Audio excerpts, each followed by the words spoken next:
Chcesz kupić sobie nową grę? Kupuj tanio i bezpiecznie na Enevie. Tysiące gier w najniższej cenie. Koniecznie zakupy korzystając z naszego linku Zająca, który przeniesie Cię do świata najtańszych gier. Nie bądź nową, kupuj na Enevie. Szalom jawe, witam serdecznie, Zającem z tej strony, a przed nami DLC do Hearts of Iron. W końcu wyszedł bandycki DLC Graveyard of Empires i myślę, że naszą przygodę z tym DLC-kiem zaczniemy od czegoś, co prawdopodobnie znerfią, dlatego w sobie od tego zaczynamy, żeby się tym pobawić, zanim dostanie debuffy. A nasza przygoda zacznie się na Indiach, ale Indie to będą tylko przystanek, gdyż naszym celem będzie odtworzenie wielkiego Imperium Mogołów. Przypominam, że DLC Graveyard of Empires dodaje content zawartość dla Indii, Afganistanu, Iranu oraz Iraku. Wszystko sobie potestujemy, czy na streamie, czy na odcinkach YouTube'owych, zobaczymy, co z tego wyjdzie. Zaczniemy od tych Indii, od tych słoni, bo to wydaje się aż niepoważne, jak mocne są te słoniuchy.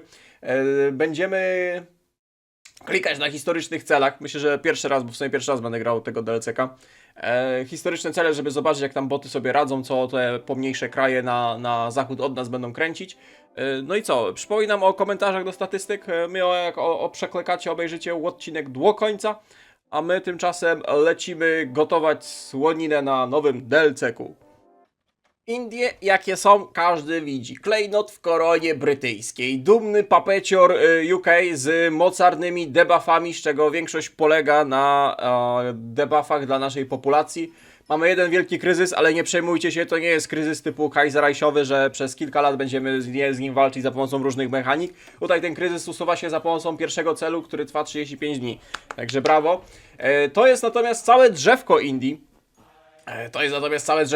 Spokojnie, ono tylko robi takie wrażenie, tak naprawdę większość oczywiście się wyklucza, a dużo celi jest po 70 dni, więc w sumie Paradox mówił prawdę, faktycznie tymi Indiami można grać do 47 i będziesz miał content. No, robiąc cele narodowe po 70 dni i sobie klikając 5 stabilki. Natomiast z całego tego drzewka, gdzie my na pewno nieraz będziemy do niego wracać, żeby różne ścieżki testować, patrzeć, bo tu jest raz, dwa, trzy, 4, 5, 6 ścieżek od tak można wyciągnąć, plus jakieś pewnie dziwne zawirowania. Ciekawa jest ta opcja pod kompanię wschodnioindyjską i wtedy grasz de facto nie krajem, a korporacją unikającą podatków. Natomiast dzisiaj pod Imperium Mogołów i tuptające słoniki interesuje nas to drzewko po lewej. I nie dlatego, że te słonie będą czerwone, tylko dlatego, że to drzewko jest po lewej. Haha, mało śmieszny żarcik. I tak jak mówiłem, pierwszy cel narodowy całkowicie ściąga debuff za wielki kryzys. Co więcej, wyjdziemy chyba na dodatkowy minus z Consumer Goodsami, co jest dobre, troszeczkę stabilki będziemy tracić, ale w 35 dni pozbywamy się mocarnego kryzysu raptem z Kaiserreicha. Jako Indie połowa naszego kraju nie jest skorowana. To są ci książęta, którzy są częściowo niezależni, natomiast pilnowanie ich to nie jest nasz problem. Co więcej, będziemy z nich korzystać, ale nie uprzedzajmy biegu wydarzeń, także nie przejmujcie się, że świecą nam informacje, że garnizony nie dają radę. Nasza jedna militarka dumnie kręci dosłownie metodą chałupniczą jeden karabin i jeden granaciok. Kontrola cen wprowadzona. Kryzys, jak widzicie, daje nam już minus 15 Consumer Goodsów, co prawda stabilka spada w zastraszającym tempie, dlatego musimy spojrzeć w przeszłość. Musimy spojrzeć w przeszłość, a przeszłość to słoniki.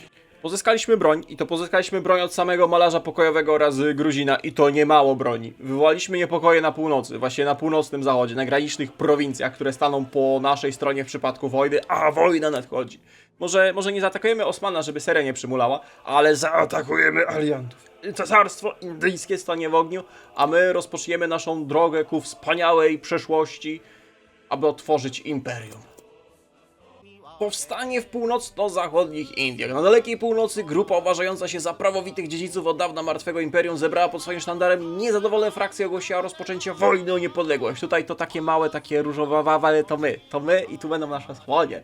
Większość Indii znajduje się pod naszą kontrolą, no nie większość Indii, bo większość Indii pozostała lojalna Wielkiej Brytanii, a to oznacza, że zaraz będziemy walczyli z całymi aliantami za pomocą naszej malutkiej rebelii, ale spokojnie, nie martwcie się, mam plan i to sprytny.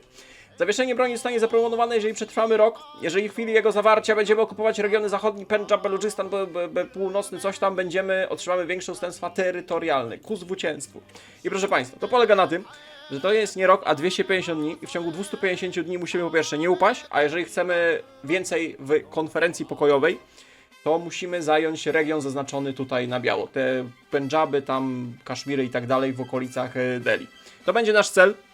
Ale to nie będzie łatwe, bo nasza armia jest gówniana, a będziemy walczyć, przypominam, nie tylko z Indiami, ale również z Wielką Brytanią i wszystkimi jej papetami. Dlatego musimy zrobić to mądrze, musimy zrobić to sprytnie i musimy zrobić to za pomocą wojny totalnej. Dlatego, po pierwsze, robimy dalszą ścieżkę spuścizny Babuna, która daje nam całkiem solidną ilość fabryk, jak za 35 dni kolejne bonusy dla zbuntowanych naszych prowincji. Po drugie, wrzucamy sobie Jahakana, atak armii plus 5%. On w ogóle będzie generałem, więc on będzie sobie powolutku tam levelował. Oraz tutaj zatrudniamy eksperta piechoty, Huda, Armariat Huda, który zbustuje oczywiście co? Naszą piechotę. A co my mamy? Tylko piechotę. Słoni jeszcze nie ma, słoni jeszcze nie wynaleziono, ale spokojnie, nie martwcie się, słonie również będą. Dywizje, które stoją na granicy, bo my oczywiście nie przygotowani do tej wojny, te dywizje po prostu się tak wykluły, tak jak stały. Dywizje, które stoją od razu spróbują przekroczyć rzekę, natomiast dużą część naszej armii spróbujemy jak najszybciej wysłać na północ, żeby również mogły przekroczyć rzekę i udać się w kierunku Delhi. Natomiast kluczowe będzie zajęcie portu w Karachi, także lwią część naszych dywizji z południa piszemy jak najszybciej do granicznej prowincji koleją. Jakieś pociągi tu mamy, po Brytyjczykach kolej mamy nawet, widzę, że całkiem sensownie rozbudowaną linie kolejowe, także faktycznie możemy ładować naszych Indusów w pociągi i niech jadą. I teraz widzę te zdjęcia, jak oni tam przeładowani jadą z tymi słoniami na plecach, na wagonach, te słonie siedzą z paczkami, żeby tylko się transportować. Ach, to właśnie widzę, wojna totalna, spaczenie totalne. Rozrysuj sobie jeszcze plan ofensywy pro forma. No i co, zaczynamy. Brytyjczycy, zanim odpowiedzą, chwila czasu minie, w sensie dołączą do tej wojny. Zanim brytyjskie dywizje przypłyną, też chwila czasu minie. Zanim same Indie się ogarną, po tej naszej rebelii też chwila czasu minie. O, widzicie, oni już tutaj atakują, bandyci. Może 2 dywizje spróbuj przerzucić. Oczywiście szybki transport skutkuje tym, że nie mamy organizacji, ale jesteśmy szybciej na pozycjach wyjściowych. Jesteśmy dużo szybciej na pozycjach wyjściowych i możemy dużo szybciej próbować przekraczać prowincje w kluczowych miejscach. A kluczowe jest zajęcie tej rzeki. Jeżeli plan się nie powiedzie, to ta rzeka będzie zbawiona, bo po prostu będziemy się na niej bronić. Ale na razie plan minimum to zająć te Punjaby. No i mamy, walczymy z całymi aliantami. Jakieś 3-4-krotnie większa liczba dywizji, o fabrykach nawet się nie wypowiem. Może Osmana nie przeatakowaliśmy, żeby seria nie przymlała. Halo, walczymy też z UK. No dobra, wyobraźcie sobie, że walczymy z całymi aliantami, jak zwykle się coś o wszystko co jest różowe to jest naszym wrogiem. A, wojna totalna. Przebiliśmy się przez rzekę. Nice. A powiem więcej, ty się przebiłeś przez rzekę i ty kontruj dywizje, które ciebie kontrują. Żeby reszta naszych armii mogła swobodnie przeatakować. Spróbuj ich zatrzymać. Ty z tej strony również przekroć rzekę. I te 2 dywizje na północ i tutaj przekraczacie rzekę.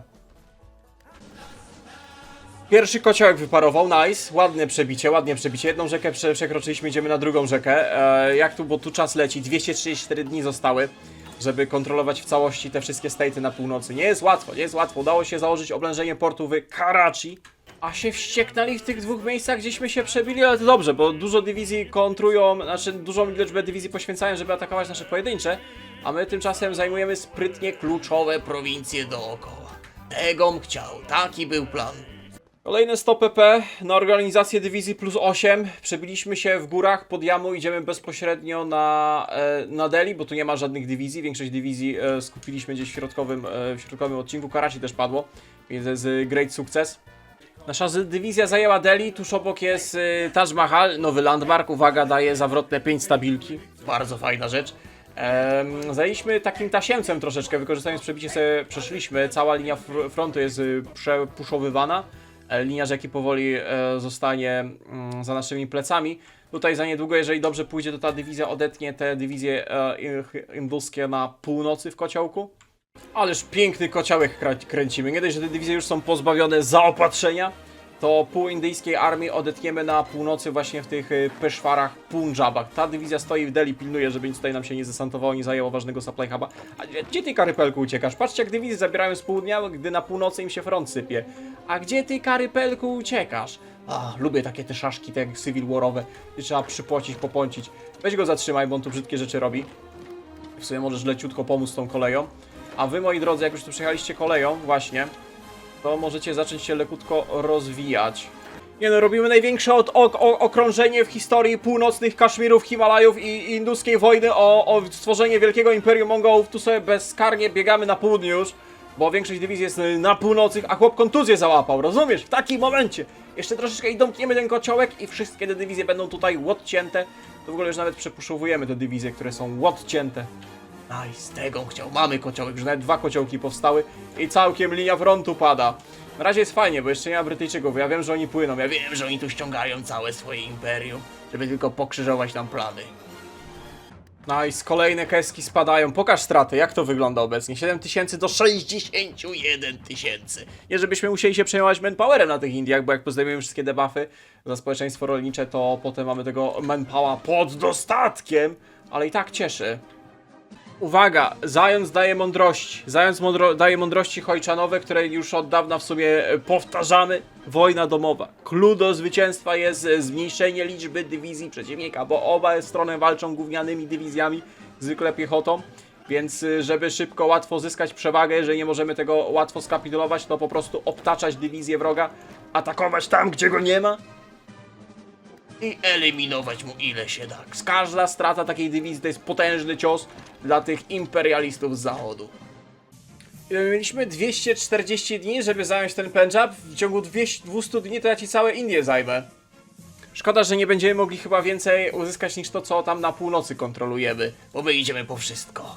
My idziemy po wojnę totalną. Oho, są Brytyjczycy w Bombaju. No właśnie mówiłem. Dobrze, że zajęliśmy to Karachi, bo te 8 dywizji, w tym 2 lighty. Lighty, my pewnie ich nie przebijemy. To byłoby w Karachi. Dobra, nie no, żartowałem. Chciałem zobaczyć, czy nasze dywizje są w stanie walczyć z tym. Nie, na razie nie. No dobra, w razie czego mamy gdzie się cofać. Tu ostatni kociołek jest likwidowany. Ostatni kociołek jest zlikwidowany i cała północ będzie pod naszą kontrolą. O, Australijczycy, zaraz jakieś Kanady, Nowa Zelandia. Wszystko tu zacznie przypływać.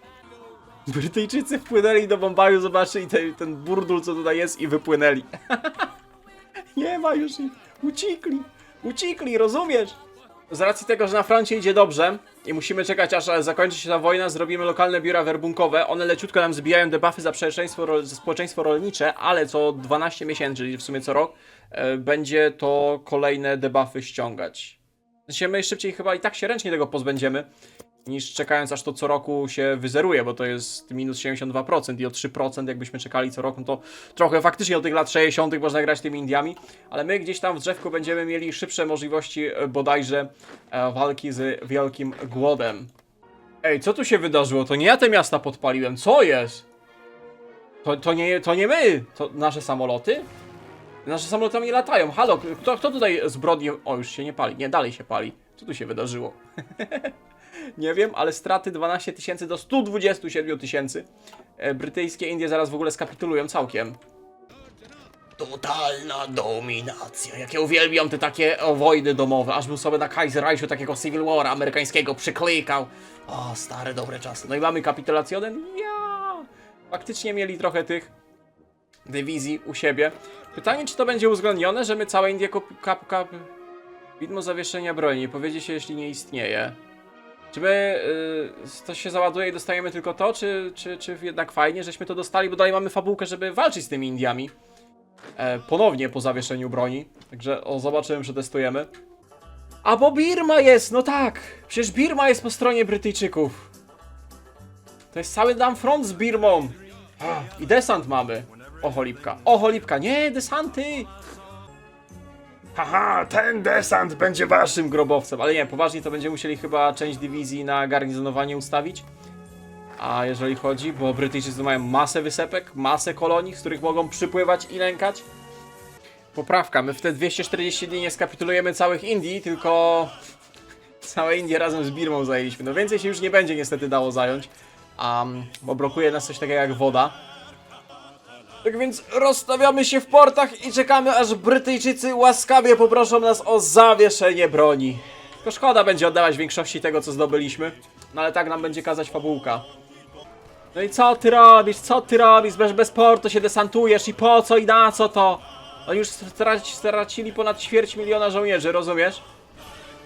A to jest dopiero 37 i potem ci alianci będą musieli walczyć z malarzem pokojowym. Sami to sobie robicie. My tylko chcemy wolności dla naszych słoniów. Rząd indyjski proponuje ustępstwa terytorialne. Jaki rząd indyjski? Indie to my. Wreszcie trudy gospodarcze trwającej wojny okazały się zbyt wielkie dla indyjskiego rządu. Mimo sprzeciwu ich władcy zaproponowali nam poważne ustępstwa terytorialne w zamian za zawarcie pokoju. No i tu musimy się zgodzić doskonale. No i jest jak jest. No niestety większość kraju musieliśmy oddać, ale bo to tylko dlatego, że fabułka jest przygotowana na dalsze wojny z Indiami. Ale zajęliśmy całe te północne, wyżynne obszary, gdzie jest jedna militarka. Cel narodowy Pawi Książę został przez nas wykonany i możemy wybrać księcia, który stanie na czele państwa indyjskiego. Dawno imperium Babuna było wielkie i łaskawe. Panowało nad subkontynentem przez setki lat. Czeka nas wiele pracy, jeśli chcemy dorównać temu dziedzictwu. Wielu przedstawicieli rodu Górków, Górkani wciąż żyje, ale tylko jeden może prowadzić nas do zwycięstwa. Mamy 4 pretendentów i wydaje mi się, że weźmiemy dziedzic imperium, Mirza Kurdish Jan Babur. Znałem pewnego Jana, najsłynniejszego Polaka. Teraz będziemy mieli Jana, najsłynniejszego Mogoła z imperium mogolskiego, Kurdisza. Atak w prowincji narodowej, PP, stabilizacja, dziedzic imperium. I to jest ten miły pan. Zrobiliśmy kolej, proszę bardzo, nie pamiętam kiedy ostatnio musiałem jakąś kolej na podstawce w Chojczanie robić, ale połączyliśmy linię kolejową, bo była luka, dzięki czemu mamy zaopatrzenie na potencjalną wojnę z Afganistanem. Afganistan tutaj też dostał drzewko, zawartość na tym DLC-ku. My natomiast odbudowując Imperium Mogołów, Tymurydów i tak dalej, potrzebujemy Afganistanu jako jeden z naszych głównych cali tej rozgrywki, w sensie jako jeden z pierwszych. Czy naprawdę Afganistan nie ma dywizji na granicy? Ja tutaj się przygotowałem, żeby ich wpuścić tutaj w te góry, doliny, żeby nie walczyć na tych kratkach, gdzie mamy wastelandy nieprzechodnie. A chłop nawet dywizji na granicy nie ustawił, ty rozumiesz? Dobra, Afganistan, co złego może się wydarzyć? Ten DLC nazywa się Graveyard of Empires. Jako niewielki state w północno-zachodnich Indiach będziemy atakować Afganistan. Co złego może się wydarzyć? Dobra, powrzucaj dywizję. Wy również jak tylko możecie tutaj cyk czmychacie bokiem. Tu atakujecie oponenta i wy również wykorzystując to. Ile Afganistan może mieć dywizji? Afganistan ma około 10 dywizji. Afganistan ma specjalne dywizje, takie coś jak Etiopia, trochę jak Szwajcaria bym powiedział. Szwajcaria Bliskiego Wschodu. Do walki partyzanckiej. Jeżeli nas zablokują w górach, może być faktycznie nieciekawie, bo wsparcia powietrznego mamy niewiele, raptem 80 kasów. Nie no, musiał wiedzieć, że go zaatakujemy. Czemu nie miałeś dywizji na granicy? Ja tu myślałem, że czeka nas kolejna piękna, spocona wojna. Na trytytkę będziemy ją pocić. A oni ledwo mają dywizję w Kabulu i na granicy z Gruzinem. A wszystko tutaj jest puszowane. A, i my tą milicją zajęliśmy Kabul, tak sam z siebie. Nie wiem, czy my jesteśmy tak dobrzy, czy Afganistan jest tak beznadziejny i jak się nie przygotuje do wojny, to jest faktycznie takim Afganistanem. Nie no, ale to miało być cmentarzysko imperiów! Nie możesz upaść najeżdżając Afganistan, jeżeli twój kraj nie jest imperium, tylko równie wielką, równie małą popierdółą. Haha, oszukane. To był mało śmieszny żarcik. Bo czaisz, bo że nie jesteśmy imperium, to nie polegniemy w Afganistanie, bo w Afganistanie tylko imperia przegrywają, a małe kraje sobie poradzą. Afganistan przyłączony, wspaniałe wieści, szkoda tylko, że afgańskiej floty nie zabierzemy. Tak, Afganistan ma drzewko na rozbudowę floty. Przez korytarz wahański zrobiliśmy w międzyczasie 2 cele, jeden na slot badawczy tutaj, żeby troszeczkę podkręcić tempo budowy naszych fabryk cywilnych. Teraz natomiast możemy sobie skorować Afganistan, a natomiast nasza armia rozpocznie inwazję na Xinjiang. Problem jest taki, że Xinjiang jest oczywiście we froncie zjednoczonym chińskim walczącym z Japonią, więc poniekąd troszeczkę pomożemy Japończykom, ale my chcemy generalnie odzyskać tylko Xinjiang jako część dawnego jedwabnego szlaku. Japonia nas do frakcji zaprasza. Nie no, do frakcji to może nie. Fajnie jakby Xinjiang z nami walczył 1 na 1. Byłoby bardzo miło, jakby Xinjiang swoich sojuszników nie wzywał. My tylko do Chin wpadamy po tą jedną prowincję. No niestety jest jak jest. Ty i Xinjiang ma tu dywizję. Będzie wojna. Wojna w Himalajach. Na attrition i wyniszczenie. Taką, jaką Zajączek lubi najbardziej. O tak. Ile tych Chińczyków tu jest? O rany, ty, weź tym Japończykiem jakoś to szybciej desantuj. Co ja zrobiłem? Ej, bo odpaliłem wojnę, to nie ma ani attrition, ani planów na przyszłość. Powolutku puszujemy.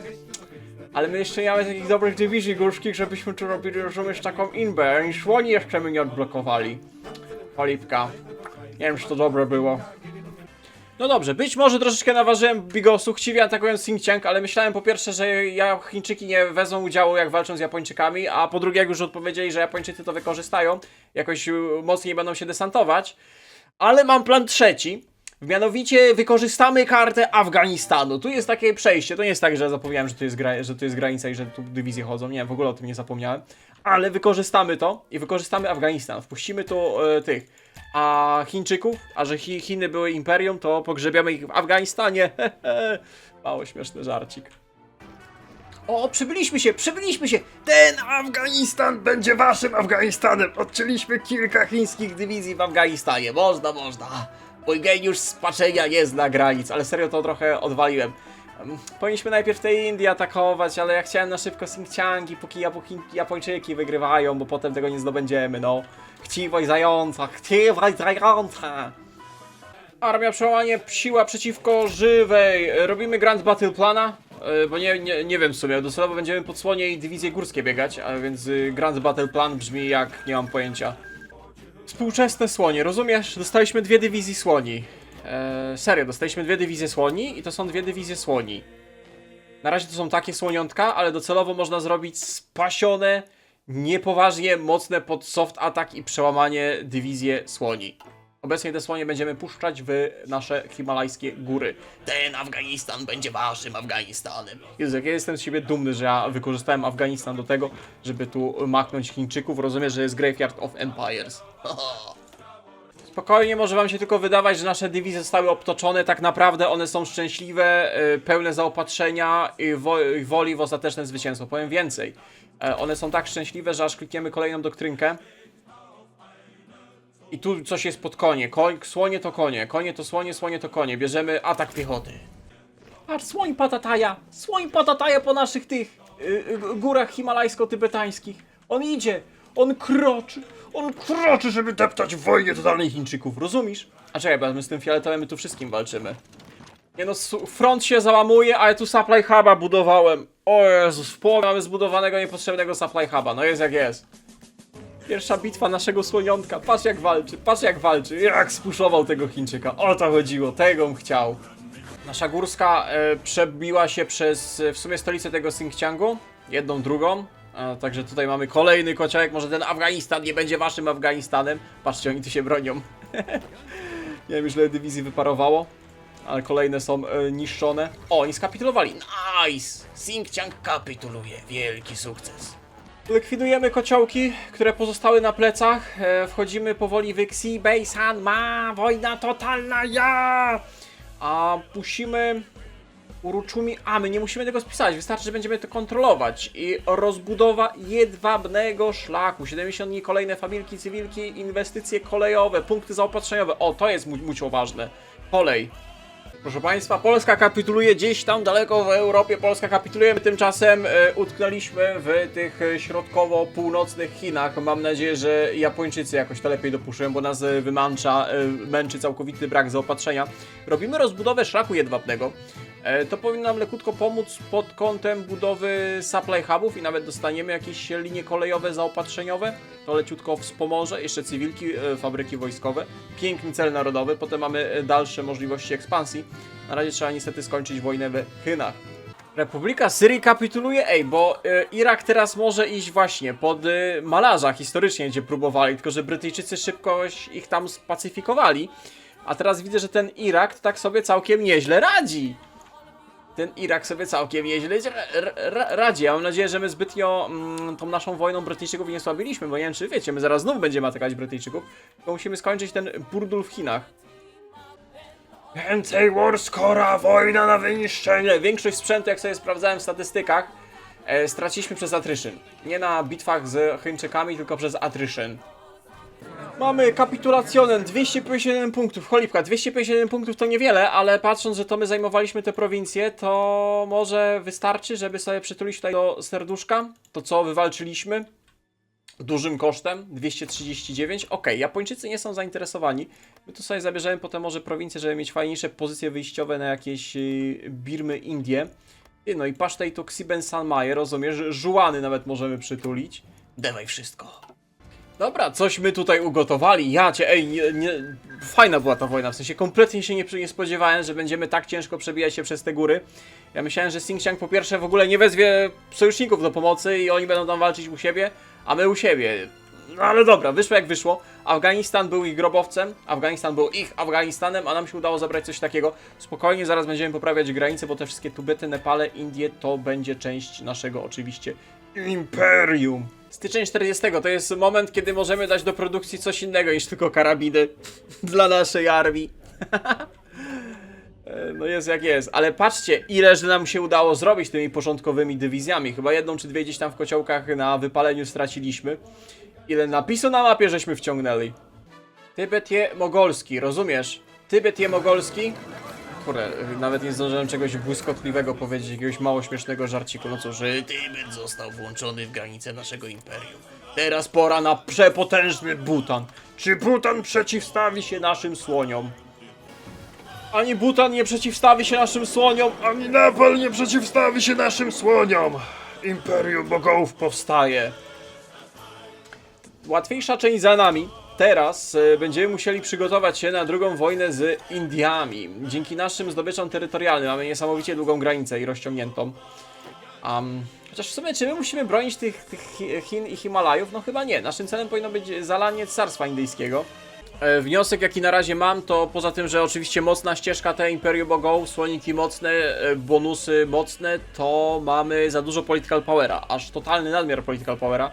Już jakieś pierdołe decyzje sobie klikam na boostowanie war supportu i stabilki, a cichego pracusia też wyrzuciłem, żeby mniej tego political powera wrzuciłem doradcę do stabilki i szybkości badań. Natomiast teraz robimy Bód Książąt. Bód Książąt da nam fikuśną, dosłownie fikuśną wojnę ze Cesarstwem Indyjskim.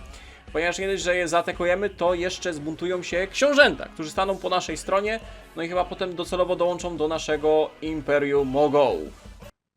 Teraz to się prawdziwy burdel zrobi. Proszę bardzo, tak wygląda nasze zielone Imperium Mogolskie, właściwie na razie Sultanat Al-Hind, na południu mamy Carstwo Indyjskie.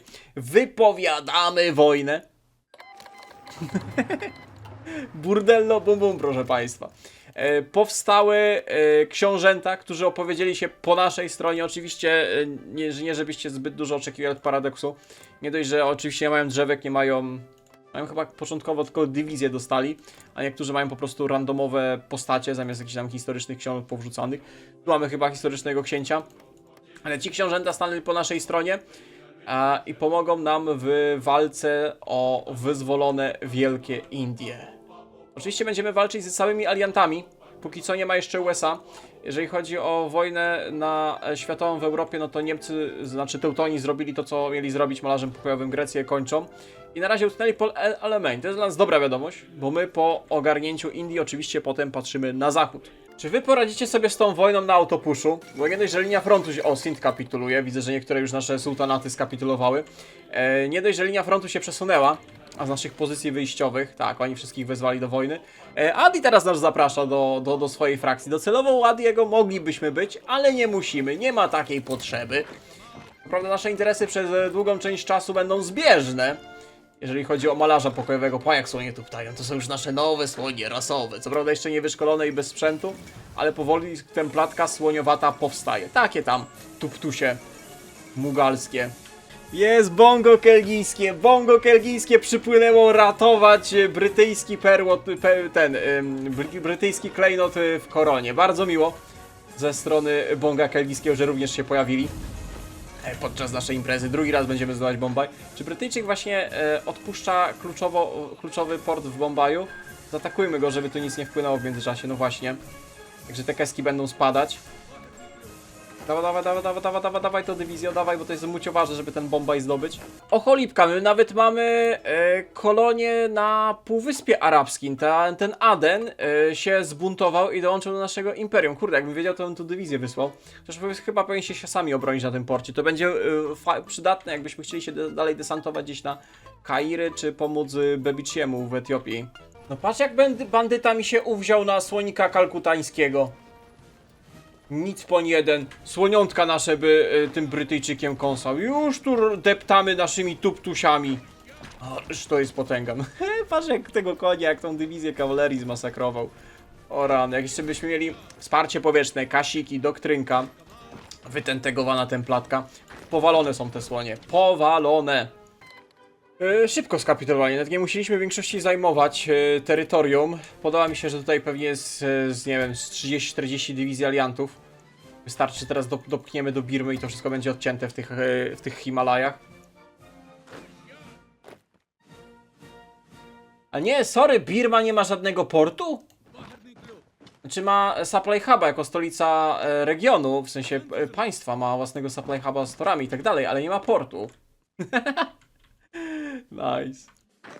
Upadek Kairu, wojna kontynuacyjna, Bebici doszedł do Suezu. Nie wiem, czy to dla nas takie dobre, bo my docelowo jeszcze do Iranu musimy się dostać.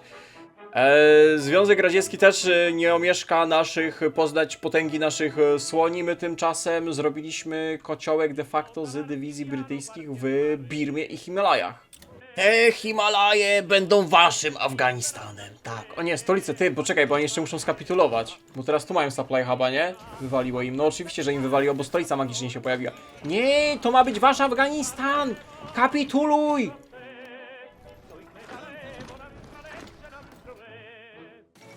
Haha, great sukces, dobra. Ten Afganistan to wasze Te Himalaje to wasz Afganistan. Ty oszukujecie, czemu Brytyjczycy ewakuują się przez ziemię tych? Japonia dała prawo przemarszu Brytyjczykom? Nie, to Chiny same, jako papet? Ej, widzieliście?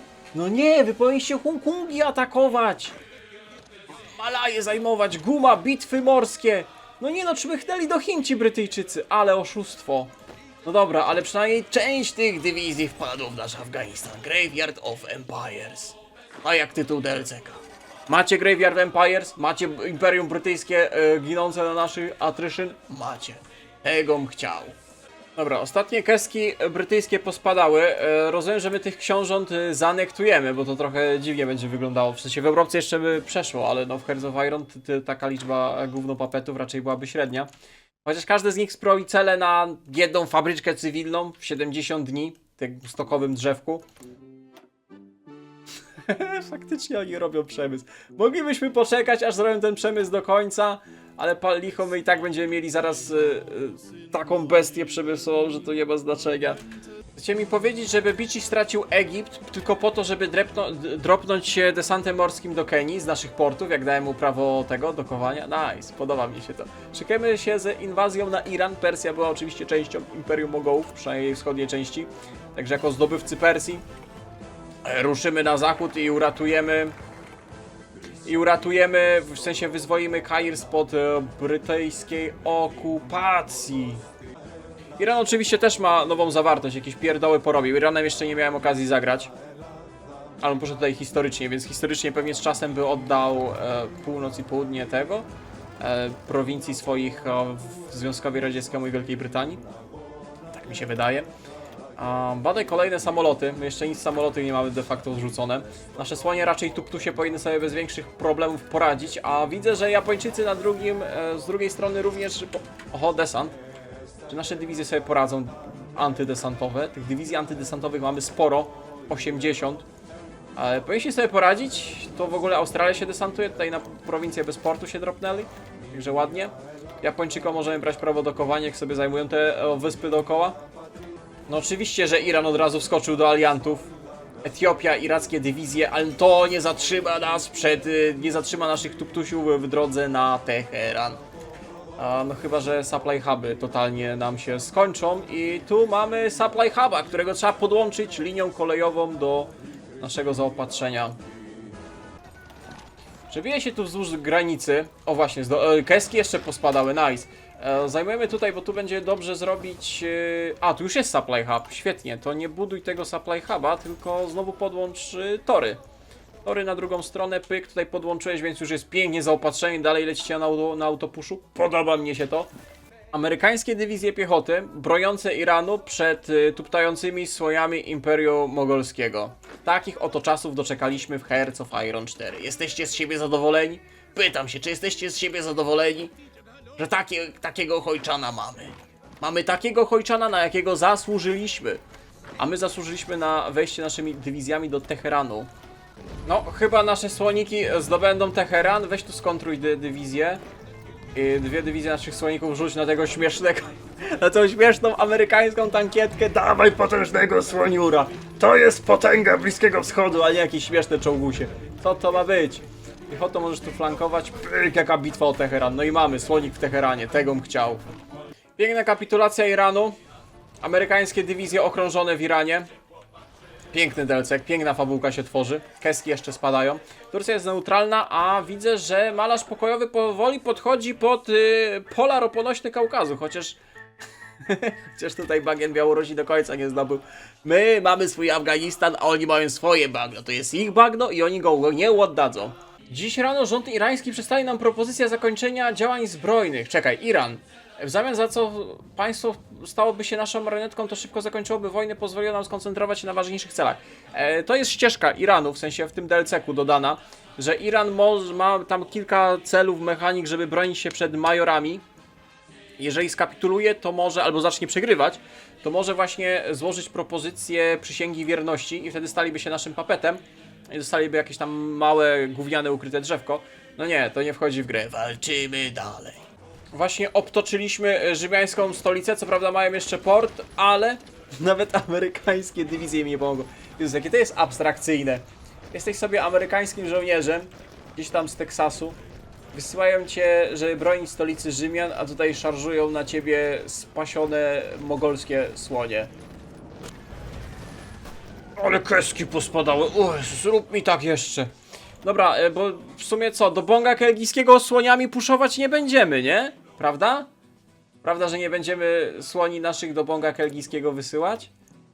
Oho, bitwa o Suez, przebijecie się słoniami? No oczywiście, że się przebijecie słoniami. Aleksandrię zaraz zajmiemy. Wow. Niesamowite te słonie. Wiecie, że my nawet powietrza nie mamy? To wszystko to są ich samoloty. Ja ani jednego samolotu jeszcze nie wyprodukowałem. W ogóle te słonie nie są broken. W ogóle te słonie nie są zbalansowane. Ani troszeczkę. A jeszcze nie zrobiłem porządnej templatki, tylko zwykłą 30 z czymś takim. I tu sobie tupta, 740 soft ataku. O tak. Bitwa słoniowa pod El Alamein. Omyl się w grobie przewraca. Co to jest? Aha! Po co? Kto to wymyślił? Bebici do Trypolisu wrócił. Jak delfiny wróciły do Wenecji, tak Bebici wrócił do Trypolisu. Mordo, my ci idziemy już pomóc. Wielka słoniowa kontrofensywa spod El Alamein wyruszyła. Bongo kelgijskie Bebici. Dwa najważniejsze cele w życiu każdego chojczanowego spaczeńca. Idę, Bebici, uratuję cię. Nie no, te słonie to jest mem. Oni nie mogli tego na poważnie zrobić, rozumiecie? Te słonie to jest mem. One sobie tuptają i one sobie będą tuptać i one będą coś zajmować. Oni odcięli mi 2 słonie. Halo, czemu wy tutaj tego nie zajmujecie? Boże, jakie te boty są głupie. Fajnie, jakby Paradox w końcu może zamiast robić jakieś DLC-ki typu dodamy słonie, które wszystko miażdżą, no naprawiłby AI czy coś. Misja Save Private Słonik, rozumiesz? Elefanty trzeba wyciągnąć, bo w kociołku się znalazły przez mój chciwy imperializm. Spokojnie, może w drugą stronę tymi słońmi iść, w stronę naszych dywizji będzie lepiej. Trzeba uratować nasze 2 dywizje słoniołaków.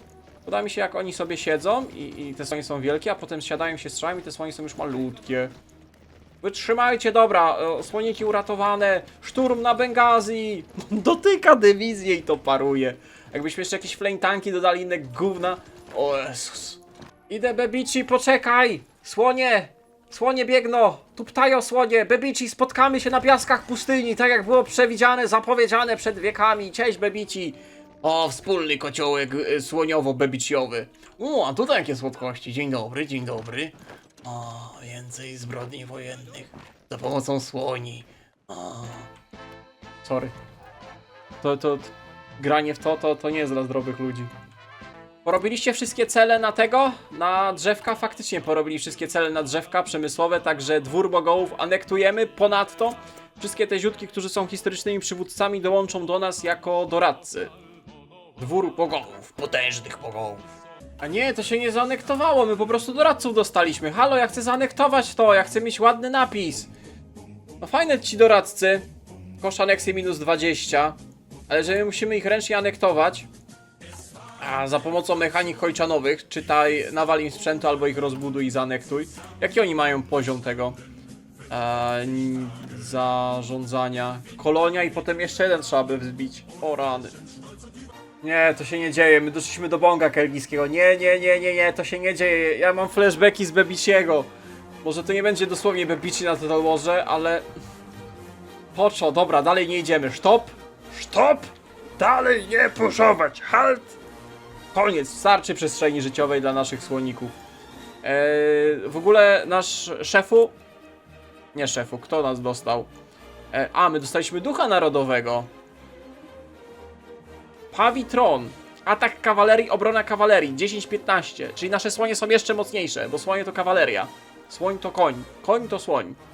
Przerzucaliśmy nasze dywizje słoni na wschód, żeby przygotować się z inwazją na Związek Radziecki. Tak, miała być inwazja na Związek Radziecki, ale Turcja postanowiła dołączyć do aliantów i akurat nasze tuptusie sobie przechodziły, także nasze tuptusie akurat sobie podejdą i pokonają Turcję. To nam powinno skipnąć. Wargola na Turcję, bitwa pod Ankarą. Druga bitwa pod Ankarą. Drugiej bitwy pod Ankarą nie będzie. Ropy nie potrzebujemy. Pancerzenie klęski, tego też nie potrzebujemy. Więcej fabryk. Ile nam głodu zostało? 24% ludności w wieku poborowym. Okej, jak zanektujemy jeszcze resztę, my co w ogóle jesteśmy na 2,5% cały czas. 2,5%. I możemy powoli anektować tych żbiczków. Zmniejszać im poziomy autonomii. Dzień dobry, przywódco Mongolskiej Republiki Ludowej w sojuszu ze Związkiem Radzieckim. Czy chcielibyście, towarzysze drodzy, porozmawiać o supremacji tuptających słoni nad całą inną doktryną ojczanową? No widzę, że debata będzie zacięta. Panie Gruzinie, proszę bronić, właśnie. Panie Gruzinie, proszę bronić swojego papeta, bo my tutaj w Kazachstanie również mamy dywizje przygotowane. Trochę to smutne. Walczysz w wojnie ojczyźnianej od 3 lat, nagle przychodzą ci słonie na plecach i dosłownie tuptają przez twoją armię. Niepokojące, bardzo niepokojące. Mam nadzieję, że te słonie zostaną znerfione. To jest aż głupie, no. To już! O kurde, nie zdążyłem Warscora nabić! Nie! Za szybko! Dla wyrównania granicy oraz zajęcia brytyjskich posiadłości na Półwyspie Arabskim trzeba uderzyć na Arabię Saudyjską. Spisowaliśmy Rosyję, udało się więcej zrobić coś takiego, w miarę ładna granica. Tutaj tą Mongolię zabraliśmy i Kazachstany, także nasz sułtanat Mugali powstaje. Natomiast to, co jest ciekawe, to kontrolując wszystkie state'y, możemy je, uwaga, skorować. Możemy to wszystko skorować. Od tam Ankary aż po te Xinjiangi i Mongolię. Poza tym dostajemy stabilizację w oparciu wojny, czasu uzasadnienia celu. Dobra, ale ważne, że kolejne kory dostajemy. Przywrócenie Imperium Tymurydów. Jak kurde rząd francuski wraca do Paryża? Czemu ja tu widzę tego Rydza Śmigłego z naszą ekipą? Co to za zdjęcie? Halo? Vichy się dogadała. Pierwszy raz coś takiego widzę. Ej, serio? Zdjęcie jest z tego Mościckiego? W każdym razie, proszę bardzo, tada! Nasz sułtanat mugalski zjednoczony. Dobra, proszę państwa, bo tu marzec 45, a mi już psycha powoli siada. Nie będziemy podbijać bonga kelgijskiego. Myślę, że to jest dobry moment, aby powiedzieć sobie pas. Słoniki przetestowane, imperium mogolskie odtworzone. Proszę państwa, tak to wygląda mniej więcej. Drzewko obrzydliwie mocarne, jeżeli dobrze się je wypoci. Bonusy. Praktycznie już zbiliśmy społeczeństwo rolnicze. Do armii. Generalnie pod kawalerię, słonie i nic ciebie nie jest w stanie zatrzymać. Żadna przewaga powietrzna wroga, żadne czołgi, nic nie zatrzymuje tych słoni. Dosłownie nic nie zatrzymuje. Jedyne co może ich wykończyć to atryszyn, ale że ty masz tyle bonusów do budowy infrastruktury, do budowy kolei, supply hubów, do karmienia nawet, tutaj mamy specjalne dystrybucja chininy, zmęczenie armii, zmęczenie upałem, racjonowanie zaopatrzenia plus 240 godzin. Nawet jak ci słonik głoduje, to sobie klikasz i słonik już jest szczęśliwym, uśmiechniętym słonikiem. Także tak to, proszę państwa, wygląda. Jeżeli chodzi o drzewko, to zrobiliśmy powiedzmy całe drzewko polityczne. Tutaj jakieś pierdoły zostały, tu zostały jeszcze rzeczy do armii, tu dużo rzeczy do armii zostało, jeszcze więcej bonusów. Drzewka lotniczego i morskiego w ogóle nie ruszałem. Także w ten sposób to się prezentuje.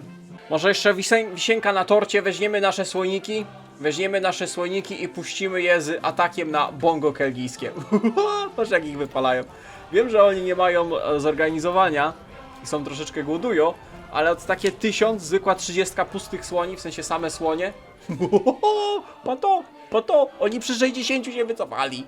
Po prostu uciekli. Słonie tuptają i z tymi tuptającymi słonimi Zostawiam was na kolejne odcinki, bo na zdrową psychikę tu na pewno się nie zanosi.